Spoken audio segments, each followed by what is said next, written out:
बिस्मिल्लाहिर्रहमानिर्रहीम। अस्सलाम वालेकुम। आज हम अपना अगला लेक्चर स्टार्ट करेंगे जो कि है यूनिट नंबर 7 ही का इलेक्ट्रोकेमिस्ट्री के बारे में।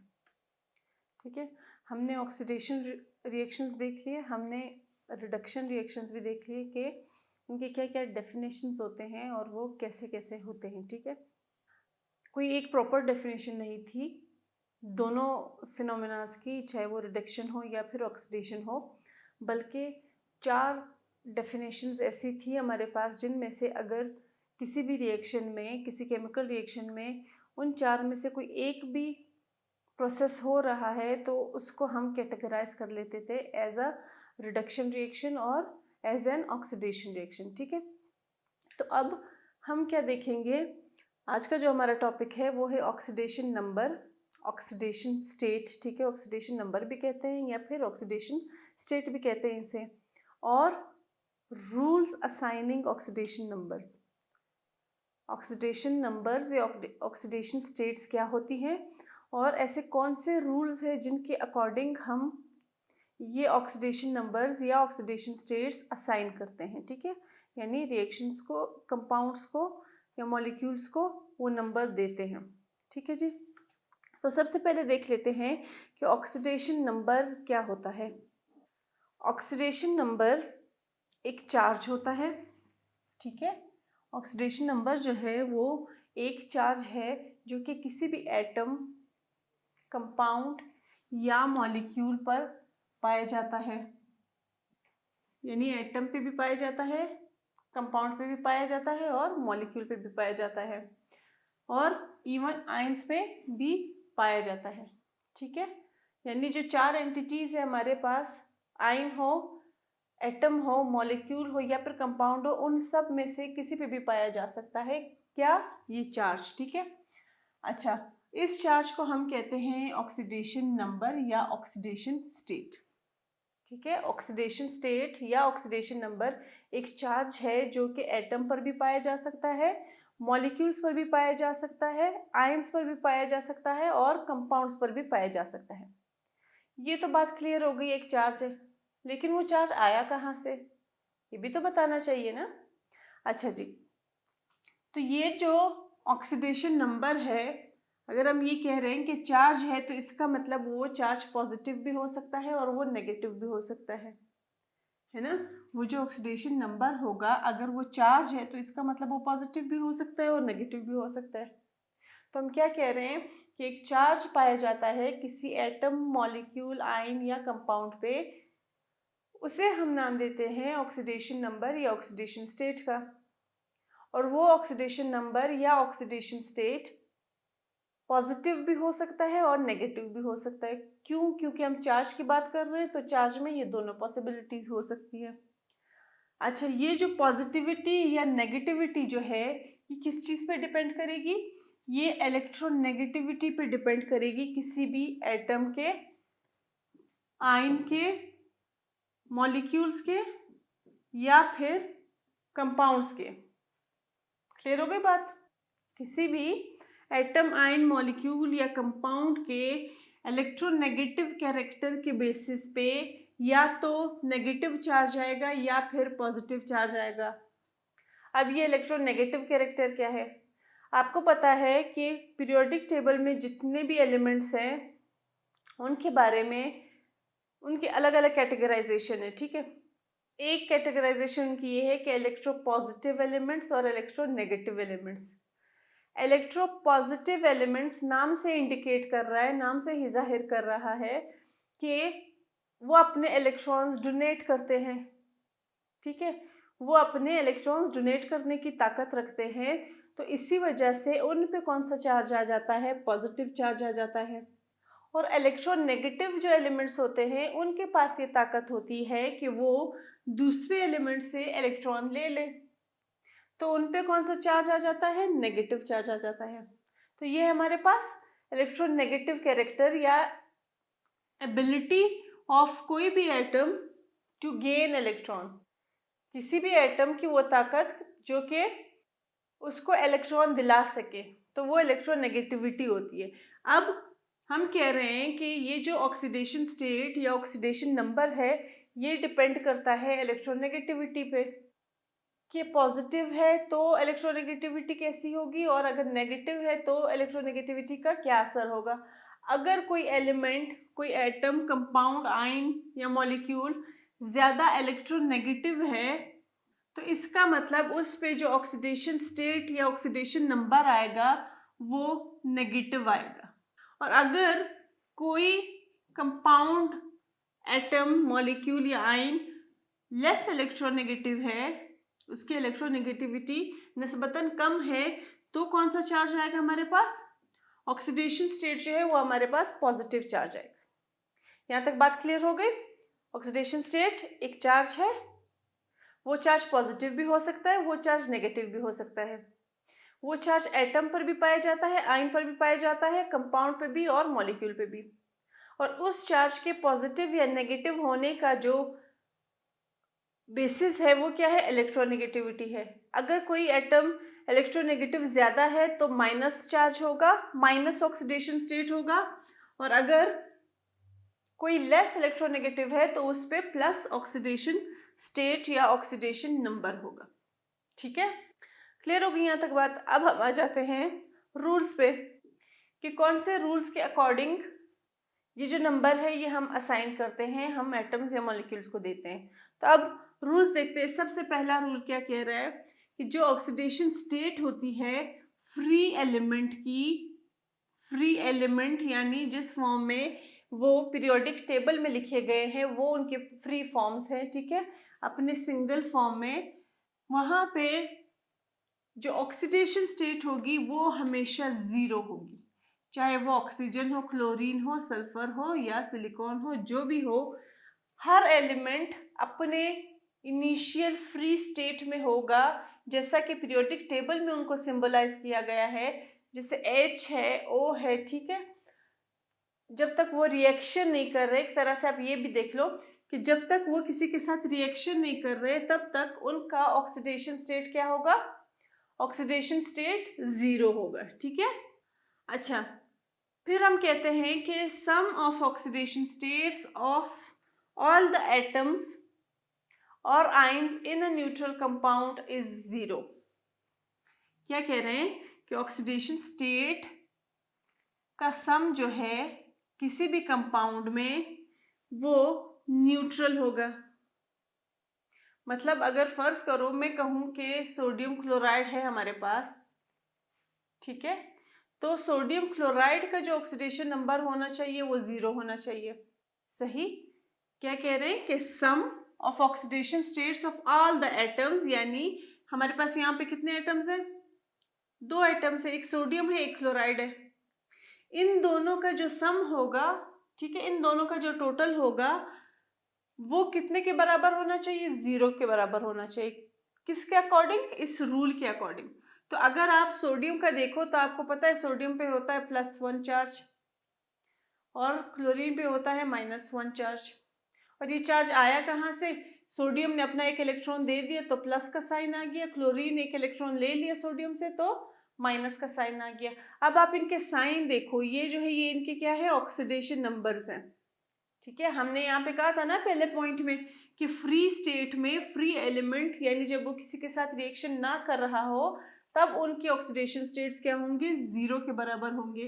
अब हम यहाँ पे क्या कर रहे हैं? कंपाउंड बना रहे हैं। कंपाउंड बना रहे हैं तो इसका मतलब रिएक्शन हो रहा है। तो एक तो ये बात क्लियर होगी कि जब कोई कंपाउंड मॉलिक्यूल बनेगा तब जो है हमारे पास ऑक्सीडेशन स्टेट्स आते हैं। फिर हम ये कह रहे हैं कि ये जो कंपाउंड है इसका जो टोटल ऑक्सीडेशन स्टेट है वो ज़ीरो के बराबर होना चाहिए। बेशक इसमें जितने भी एलिमेंट्स, जितने भी एटम्स हो, उन सब की जब हम कैलकुलेशन करेंगे तो वो आंसर आना चाहिए ज़ीरो के बराबर। तो हमने इसकी एग्जांपल देख ली सोडियम क्लोराइड की।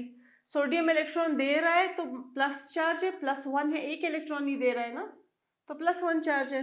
क्लोरीन जो है वो एक इलेक्ट्रॉन ले रहा है, उस पर क्या है? -1 चार्ज है। तो प्लस और -1 जो है वो आपस में कैंसिल हो गए, है ना, ठीक है, ये दोनों आपस में कैंसिल हो गए, यानी प्लस माइनस माइनस होता है तो 1 में से 1 माइनस करो तो आपके पास 0 ही आता है। क्लियर होगी बात? अच्छा जी, तो अच्छा ये एक एग्जांपल है। ऐसे आप कोई भी कंपाउंड लोगे और उसके हर एलिमेंट या हर एटम के जब आप ऑक्सीडेशन स्टेट्स देखोगे, ठीक है, फाइंड आउट करोगे, फिर जब आप उनको आपस उनका सम लोगे तो वो हमेशा 0 के ही इक्वल आएगा, ठीक है। नेक्स्ट जो रूल है वो ये है कि sum of the oxidation states, again sum की बात हो रही है, ठीक है, of the oxidation states of all the atoms in an ion is equal to the charge on the ion. किसी आयन में कितने भी हमारे पास एटम्स मौजूद है, उनका सम जो है वो उस आयन के चार्ज के बराबर होगा। यानी कहने का इनका ये मतलब है, जैसे हम ले लेते हैं आयन, हम ले लेते हैं हाइड्रोजन आयन, ठीक है। अब यहाँ पे हमारे पास कितने एटम्स हैं? एक ही एटम है, एक ही पॉजिटिव चार्ज है, तो इसका मतलब इसका जो ऑक्सीडेशन स्टेट है वो इस एक के चार्ज के बेसिस पे ही है। अगर अब मैं ऐसा आयन ले लूँ जिसमें 2 एटम्स है, जैसे मैं हाइड्रोक्साइड आयन ले लेती हूँ, इसमें O भी है एटम और H भी है एटम, तो अब यहाँ पे इस केस में वो ये कह रहे हैं कि O और H का जो दोनों का चार्ज है उसकी जब आप कैलकुलेशन करोगे तो वो इस चार्ज के बराबर आएगा। अब इसको कैसे हमने प्रूव करना है? हमारे पास है हाइड्रोक्साइड आयन, ठीक है। हाइड्रोक्साइड आयन हमें पता है कि उस पर माइनस का साइन होता है। माइनस का मतलब क्या है कि -1 का साइन है। अब हम अगर इसको कैलकुलेट करें कि -1 का साइन कहाँ से आया, तो ऑक्सीजन का जो ऑक्सीडेशन स्टेट है वो होता है -2 और हाइड्रोजन का जो ऑक्सीडेशन स्टेट है वो अभी हमने देखा वो है +1, ठीक है, वो हमारे पास है +1। तो अब प्लस माइनस क्या होता है? माइनस होता है ना। तो -2 में से आप +1 को जब माइनस करोगे तो 2 में से 1 निकालो, 1 बचता है। माइनस प्लस माइनस होता है, लेकिन साइन हमेशा किसका आता है? बड़ी वाली वैल्यू का। तो हमारे पास बड़ी वैल्यू कौन सी है? 2 है, इसलिए हमारे पास -1 आ गया। तो यहाँ पे इसलिए हम हाइड्रोक्साइड पे -1 का साइन लगा देते हैं। तो इसका मतलब वो ये कह रहे हैं कि जितने भी एटम्स किसी आयन में मौजूद है, उन एटम्स का जो सम आप लोगे, कैलकुलेशन पूरी करोगे, वो फिर भी वो इक्वल आएगा इस चार्ज के जो कि आपने लगाया हुआ है, ठीक है, जो साइंटिफिकली हमें गिवन है। अब यहाँ पे एग्जांपल देख लो, ये तो हमने 2 एग्जांपल्स देख ली, तीसरी एग्जांपल देख लेते हैं जो जरा सी ज्यादा एटम्स है इसमें। SO4 ऑक्सीडेशन स्टेट क्या है इसका? -2 है। अब एक S है, 4 ऑक्सीजन है, एक सल्फर है, 4 ऑक्सीजन है, तो कितने एटम्स है हमारे पास? 5 एटम्स है। तो आयंस में भी 1 2 3 कितने भी एटम्स हो सकते हैं, ठीक है। अच्छा जी, अब सल्फर का जो ऑक्सीडेशन नंबर गिवन है हमें कहाँ पे? पीरियोडिक टेबल में, वो होता है +6। एक ही सल्फर है तो हमने सिर्फ 1 +6 लिख लिया, ठीक है। आपको पता है कि साइन हमेशा बीच में कौन सा आता है? प्लस का आता है, कि जो मॉलिक्यूल और मॉलिक्यूल या कंपाउंड और कंपाउंड को हम सॉल्व करते हैं तो उनके दरमियान हमेशा एडिशन का साइन आता है। अच्छा जी, फिर मैंने क्या कहा? कितने मॉलिक्यूल्स है ऑक्सीजन के? 4 मॉलिक्यूल्स है, तो यहाँ पे हमने 4 लिख लिया। यहाँ पे मैंने क्या कहा था? ऑक्सीजन का जो ऑक्सीडेशन स्टेट है वो कितना है? -2 है। तो 4 मॉलिक्यूल्स ऑक्सीजन ही के हैं और ये ऑक्सीडेशन स्टेट भी ऑक्सीजन का है, तो इसलिए हमने 4 को -2 से मल्टीप्लाई कर दिया और उसको ब्रैकेट में लिख लिया। अब जब हम इसको सॉल्व करेंगे तो आप देखो 4 2 से कितना होता है? अच्छा, यहाँ पे आप क्या करोगे? पहले मल्टीप्लाई का साइन सॉल्व करोगे, ठीक है। तो यहाँ पे मल्टीप्लिकेशन हो रही है, तो आप देखो जरा सा हम यहाँ पे बोर्ड साफ कर लेते हैं। 4 को हमने ज़रब देना है -2 से, ठीक हो गया। 4 को जब हम -2 से ज़रब देंगे तो हमारे पास आंसर, ज़रब में साइन की कोई ज़रूरत ही नहीं है, साइन वही आएगा जो इन दोनों का होगा। 4 2 से कितना होता है? 8 होता है, ठीक है। साइन कौन सा आएगा? प्लस माइनस माइनस आएगा। यहाँ पे एडिशन नहीं हो रही, एडिशन में हमने बड़ी वैल्यू का साइन लिखा था, लेकिन मल्टीप्लिकेशन में हम ऐसा नहीं करते, ठीक है। ये चीज़ याद रखिएगा कि जब हम कहते हैं कि प्लस माइनस माइनस यानी ऑपोजिट चार्जेस मतलब माइनस, तो फिर हम क्या कहते हैं कि साइन किसका आएगा? प्रोसेस सब्ट्रैक्शन का होगा, ठीक है, मनफी का होगा, लेकिन साइन जो है वो बड़ी वैल्यू का आएगा। लेकिन मल्टीप्लिकेशन में हम साइन चेंज नहीं करते बड़ी या छोटी वैल्यू के हिसाब से, सिंपली हम ये कह देते हैं कि ये प्लस माइनस माइनस है, तो यहाँ पे हमारे पास ऑब्वियसली माइनस आ जाएगा। और 4 2 कितना है, 8 है। यहाँ पे ये कितना है, +6 है। तो अब +6 को अगेन हमारे पास दो साइंस आ गए ना, ये -8 है, ये +6 है, तो प्लस माइनस माइनस, इसका मतलब हमने कौन सा प्रोसेस करना है, मनफी का प्रोसेस करना है। 8 में से 6 माइनस करो, 2 बच गए। साइन किसका आएगा, बड़ी वैल्यू का आएगा। दोनों बातें अलग अलग है, ठीक है। मल्टीप्लिकेशन में हमने साइन चेंज नहीं करना विद रिस्पेक्ट टू वैल्यू के बड़ी है या छोटी है। हमने सिंपली जो मैथ का फॉर्मूला होता है प्लस माइनस माइनस होता है, तो हम माइनस का ही साइन लगाते हैं। लेकिन जब हम एडिशन या सब्ट्रैक्शन करते हैं इन साइंस की बेसिस पे, तब हम क्या करते हैं कि प्रोसेस तो हमने मनफी का ही किया, लेकिन साइन किसका आया, बड़ी वैल्यू का आया। बड़ी वैल्यू क्या थी हमारे पास, 8 थी, तो हमारे पास चार्ज पे कौन सा साइन आया, -2 का, SO4 -2 का, ठीक है। आप माइनस आगे लिख लो या पीछे लिख लो, उससे फर्क नहीं पड़ता, ठीक है जी। तो अब क्या हुआ कि इसका यानी जो इन सारे सम था उसका साइन इक्वल आया उस साइन पे जो कि हमारे पास गिवन था आइन का, ठीक है जी। क्लियर हो गई बात। अच्छा, नेक्स्ट रूल पे जाते हैं। जितना कोई एलिमेंट ज्यादा इलेक्ट्रोनेगेटिव होगा उतना ही उनको ऑक्सीडेशन नंबर नेगेटिव मिलेगा। जितना लेस इलेक्ट्रोनेगेटिव होगा उतना ही नंबर उनको पॉजिटिव ऑक्सीडेशन स्टेट मिलेगा। ये बात तो हम लोग डेफिनेशन में भी बता चुके हैं कि जितना ज्यादा इलेक्ट्रोनेगेटिव होगा उस पर माइनस चार्ज आएगा, जितना कम इलेक्ट्रोनेगेटिव होगा या ज्यादा इलेक्ट्रोपॉजिटिव होगा तो उस पर हमारे पास प्लस का चार्ज आएगा। यहाँ पे हमारे पास कुछ कॉमन ऑक्सीडेशन नंबर्स गिवन है एलिमेंट्स के। पोटाशियम और सोडियम दोनों का जो ऑक्सीडेशन स्टेट गिवन होता है साइंटिस्ट के थ्रू, ठीक है, जो कैलकुलेटेड है, वो होता है +1। मैग्नीशियम और कैल्शियम का +2 होता है। इसका मतलब क्या है, यहाँ पे जो सोडियम और पोटाशियम है वो 1 इलेक्ट्रॉन डोनेट करेंगे, मैग्नीशियम और कैल्शियम जो है वो 2 इलेक्ट्रॉन डोनेट करेंगे। तो ये दोनों जो है ये क्या है, इलेक्ट्रोपॉजिटिव है। जब इलेक्ट्रोपॉजिटिव है तो मतलब लेस इलेक्ट्रोनेगेटिव हो गए हैं ना, उसमें इलेक्ट्रोनेगेटिविटी की प्रॉपर्टी जो है वो कम है, तो इसलिए हमारे पास ऑक्सीडेशन स्टेट जो है वहां पे भी हमारे पास चार्ज कौन सा आया, प्लस का चार्ज आया, +1 और +2। फिर हम देखते हैं, अच्छा यहाँ पे ये ग्रुप्स मेंशन है, ठीक है। फर्स्ट और सेकंड ग्रुप के बारे में हम वैसे भी ये कहते हैं कि भाई जो फर्स्ट और सेकंड ग्रुप वाले हैं वो इलेक्ट्रोपॉजिटिव नेचर के हैं, उनमें ये ताकत है कि वो इलेक्ट्रॉन्स डोनेट कर सके। 17th ग्रुप के बारे में हम ये कहते हैं कि उनमें ये ताकत है कि वो इलेक्ट्रॉन्स ले सके। तो फ्लोरीन और क्लोरीन जो कि हैलोजेंस है उन पे कौन सा साइन है, -1 का, तो इसका मतलब वो एक इलेक्ट्रॉन किसी और से लेंगे।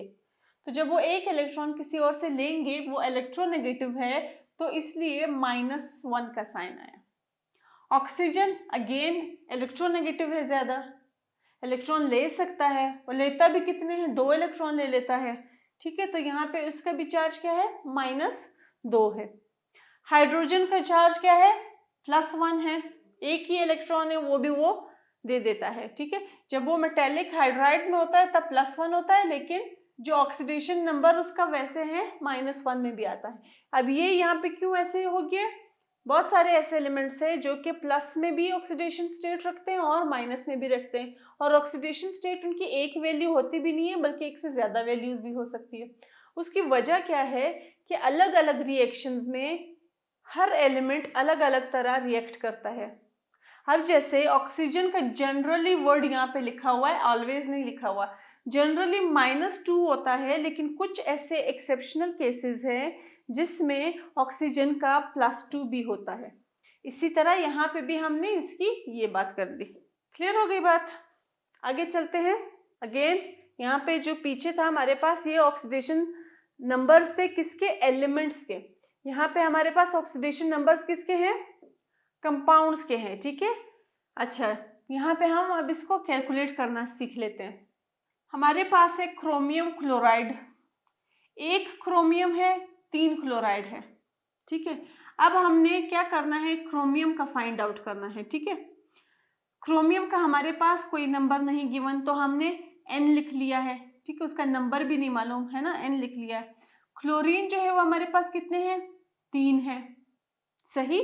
तो अगर आप इस कैलकुलेशन को देखो, इसको हम जरा यहाँ पे सॉल्व कर लेते हैं। तो क्रोमियम हमारे पास n है, यानी उसका नंबर नहीं मालूम, प्लस क्लोरीन जो है वो हमारे पास क्या है, -1 है ना।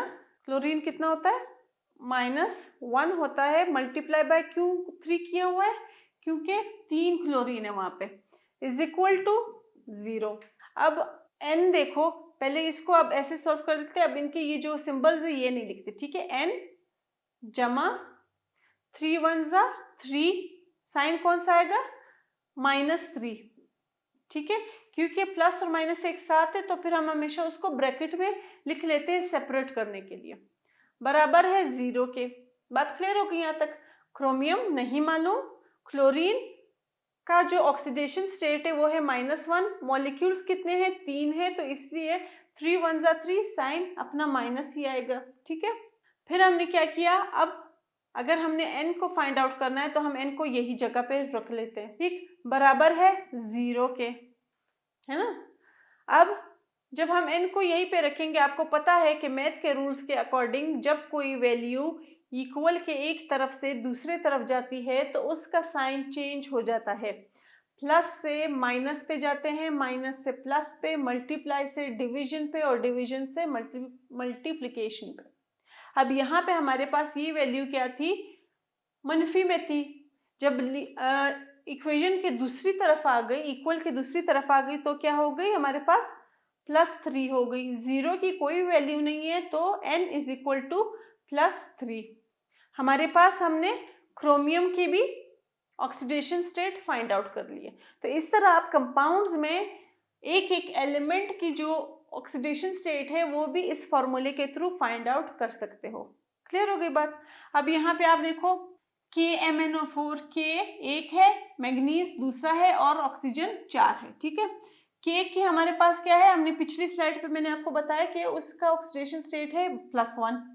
मैग्नीज का हमें नहीं बताया, और ऑक्सीजन का कितना है, -2 है।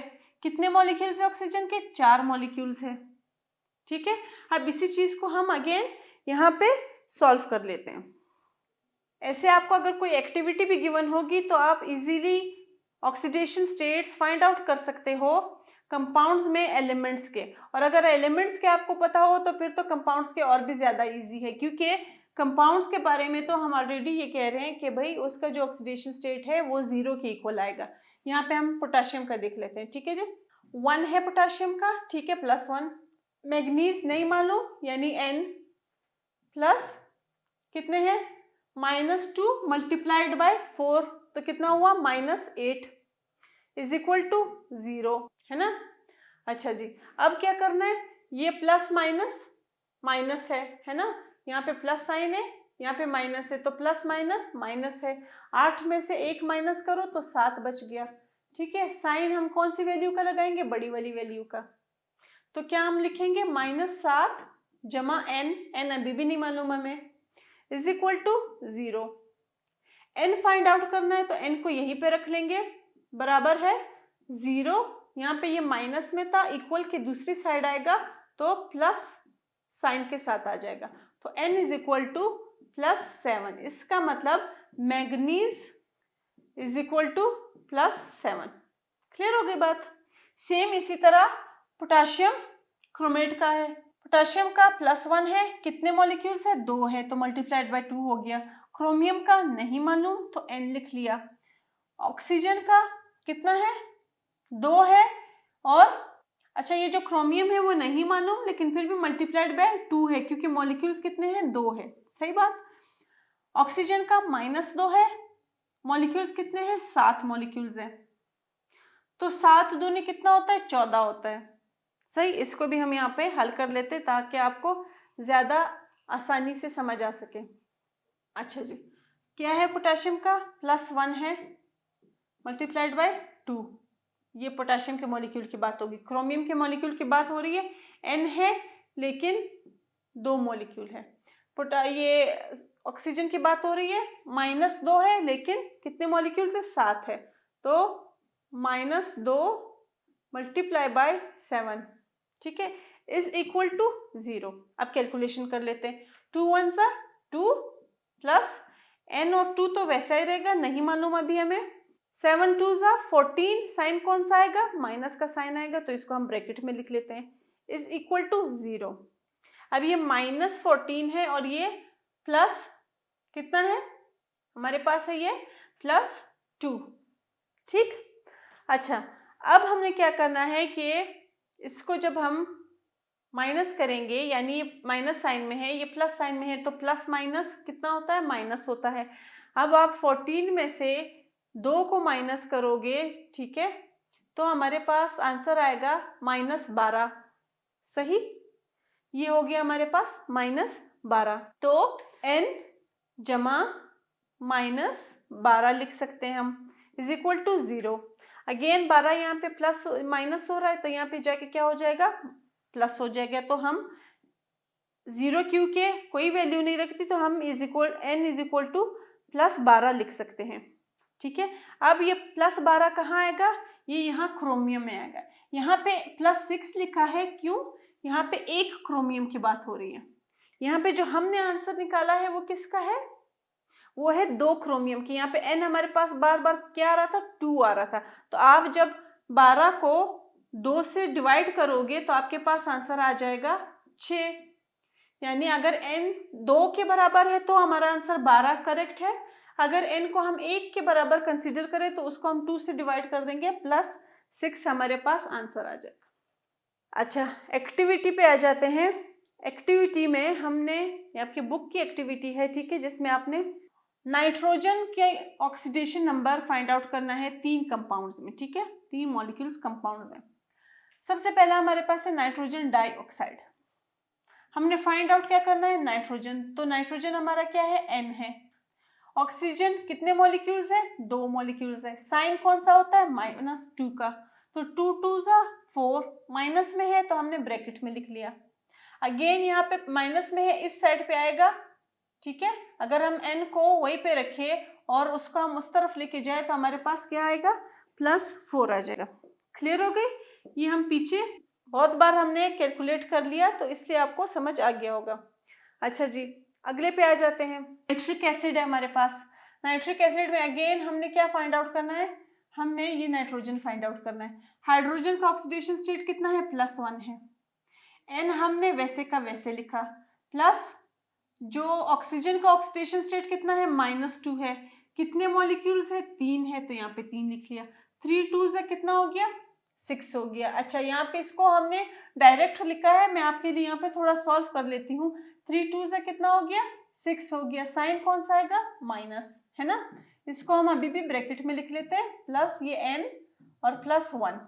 ठीक है, ये हम बीच का जरा स्टेप कर लेते हैं ताकि आपको ज्यादा क्लियर होगी। अच्छा जी, 1 + n + 3 2 = 6, तो -6 लगा दिया हमने, इज इक्वल टू 0। क्लियर हो गई बात। अब हमने क्या करना है, ये जो प्लस और ये माइनस जो है, यानी +1 और -6, इसको कैलकुलेट करना है। प्लस माइनस माइनस होता है, तो -6 से आपने +1 को मनफी करना है। हमारे पास क्या आ जाएगा, -5 आ जाएगा। तो इसका मतलब n जमा -5 बराबर है 0। अगर मुझे n फाइंड आउट करना है तो मैं क्या कहूंगी, n बराबर है 0, -5 है तो यहाँ आके क्या हो जाएगा, +5। 0 की कोई वैल्यू नहीं है तो मैं कहूंगी कि n बराबर है +5 के। n कौन है हमारे पास, नाइट्रोजन है। तो हम ये कह सकते हैं कि नाइट्रोजन का नाइट्रिक एसिड में जो ऑक्सीडेशन स्टेट है वो बराबर होता है +5 के। क्लियर हो गई बात। लास्ट हम एग्जांपल देख लेते हैं। ठीक है, जो एक्टिविटी में आपको कैलकुलेट करनी थी, लेकिन हम यहाँ पे इकट्ठे कैलकुलेट कर लेंगे। यहाँ पे हमारे पास अगेन है नाइट्रोसाइल क्लोराइड। ठीक है, सोडियम नहीं मालूम, ऑक्सीजन 1 है, क्लोरीन 1 है। नाइट्रोजन नहीं मालूम, ऑक्सीजन -2 है, 1 मॉलिक्यूल है, इसलिए हम लोगों ने कोई मल्टीप्लिकेशन नहीं की। क्लोरीन 1 मॉलिक्यूल है, इसलिए -1। तो अब ये देखो, अब तक हम क्या कह रहे थे कि plus minus minus, plus minus minus. यहाँ पे आप देखो माइनस माइनस होता है प्लस, सही। माइनस माइनस होता है प्लस, यानी -2 और -1 को जब आप लिखोगे तो आप ऐड करोगे इनको, ठीक है। तो ये 3 आ गया। लेकिन साइन जो है मैंने आपको बताया था कि साइन सिर्फ मल्टीप्लिकेशन में चेंज नहीं होता, ठीक है। जो पर्टिकुलर साइन होता है वही होता है, लेकिन यहाँ पे हम प्रोसेस तो एडिशन या सब्ट्रैक्शन का करते हैं, लेकिन साइन हमेशा बड़ी वैल्यू का आता है। तो बड़ी वैल्यू 2 है, तो हमारे पास साइन क्या आ गया, माइनस का आ गया, ठीक है। वैसे एडिशन की हमने, ठीक है, लेकिन साइन -3 का आ गया। n बराबर है n plus -3 is equal to 0। n को यहीं पे छोड़ दिया, -3 यहाँ पे आ गया, तो क्या हो गया, +3। तो इसका मतलब नाइट्रोसाइल क्लोराइड में जो नाइट्रोजन है वो इक्वल है 3 के। अब इन तीनों एग्जाम्पल्स से आपको एक चीज पता चली होगी, जब नाइट्रोजन की हम बात कर रहे थे तो तब हमारे पास ऑक्सीडेशन नंबर क्या आया था, +4 आया था, ठीक है। नाइट्रोजन डाइऑक्साइड की बात कर रहे थे। जब हमने बात की HNO3 की तो हमारे पास आया +5। जब हमने बात की नाइट्रोसाइल क्लोराइड की तब हमारे पास ऑक्सीडेशन नंबर क्या आया, +3। अब एक ही नाइट्रोजन है, लेकिन इसका जो ऑक्सीडेशन नंबर है वो हर जगह पे चेंज आ रहा है।